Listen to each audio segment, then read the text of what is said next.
Magandang buhay mga bayaw. So, naimbitahan nga tayo na pumunta fiesta dun sa kanila. So, pupuntahan natin dun sa bilang baryo. At naimbitahan tayo ng kaibigan natin. Siyempre, alam nyo na mangyayari doon. Maraming food doon. Kaya, pupuntahan natin yung lugar na yon.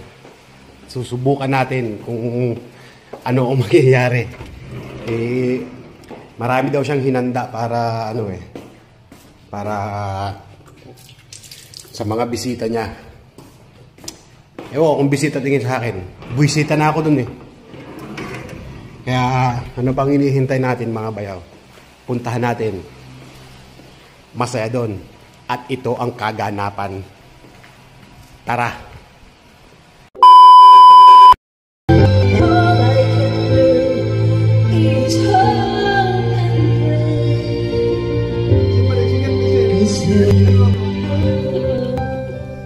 Ni Eric.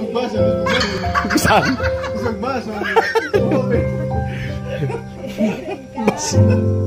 Masulan.